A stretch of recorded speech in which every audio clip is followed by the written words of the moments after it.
اور میرے بھائیوں یہ کہاں سے فلسفہ اٹھا؟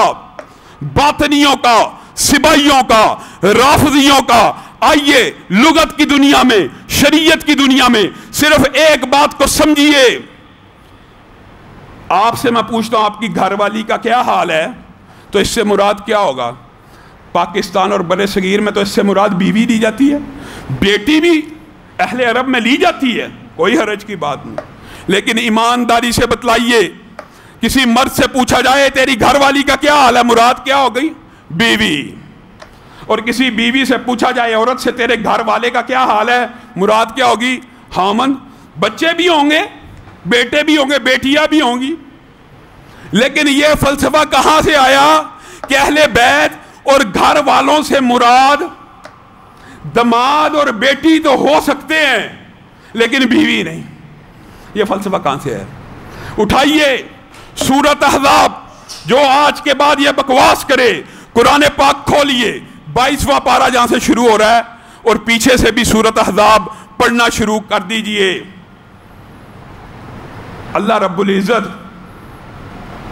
ازواج مطہرات کو مخاطب ہو کے کیا کہہ رہا ہے؟ وَقَرْنَ فِي بُيُوتِكُنَّ، سیغہ مؤنث کا، وَقَرْنَ فِي بُيُوتِكُنَّ، مردوں کو خطاب نہیں ہے، اپنے گھر میں قرار پکڑو۔ وَلَا تَبَرَّجْنَ تَبَرُّجَ الْجَاهِلِيَّةِ الْأُولَىٰ وَأَقِمْنَ الصَّلَاةَ وَآتِينَ الزَّكَاةَ، سارا سیغے مؤنث کے، ساری مؤنث کے سیغوں کے بعد اللہ تعالیٰ نے یہ سارے احکامات نازل کرنے کے بعد کیا کہا؟ کہا یہ احکامات اس لیے نازل کر رہا ہوں انما یرید اللہ لیذہب عنکم الرجس اہل البیت، تاکہ تمہارے اندر سے ہر قسم کی ناپاکی دور کر دی جائے، اے نبی کی گھر والیو۔ اس آیت سے مراد بعض رافضی یہ لیتے ہیں کہ نبی کی بیویاں یہاں پہ نہیں، اہل بیت سے مراد صرف بیٹی ہے اور صرف دماد ہیں اور نواسے ہیں وغیرہ وغیرہ، جو ان کا فلسفہ آپ کو پتہ ہی ہے۔ اگر یہاں پہ آیت ختم ہو جاتی تو یہ وہم پڑ سکتا تھا کہ پچھلا خطاب ازواج سے تھا اور آگے خطاب اچانک اولاد سے شروع ہو گیا ہے، لیکن آگے اس آیت کے بعد بھی اللہ نے خطاب کیا تو کیا کیا؟ وَذْكُرْنَا، پھر ازواج مطہرات سے خطاب، پہلے بھی اور بعد میں بھی۔ بات اگر اچھی طرح سمجھ نہیں آئی تو سورۃ ہود اٹھائیے، حضرت سارہ کو بشارت ملی، کہنے خوش ہو گئی، خوش بھی ہوئی اور حیران بھی ہوئی، حیران بھی بڑا ہوا۔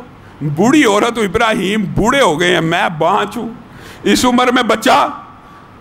حیرانگی کا اظہار ہوا تو اللہ تعالیٰ نے قرآن پاک میں آیت نازل کی، وہی لمحات کی، اتعجبین من امر اللہ، اللہ کے حکم پہ حیران ہوتی ہے۔ رحمت اللہ وبرکاتہ علیکم اہل البیت، بتائیے نہ سارا کے گھر کوئی اولاد ہے، نہ بیٹا ہے، نہ کوئی خاندان ہے، اللہ تعالیٰ کہہ رہا ہے رحمت اللہ وبرکاتہ علیکم اہل البیت، اے ابراہیم کے اہل بیت تمہارے اوپر اللہ کی رحمت ہے۔ کون اہل بیت بتائیے؟ اگر بیویاں اہل بیت نہیں ہیں تو پھر تو دماد بالولا نہیں ہو سکتے۔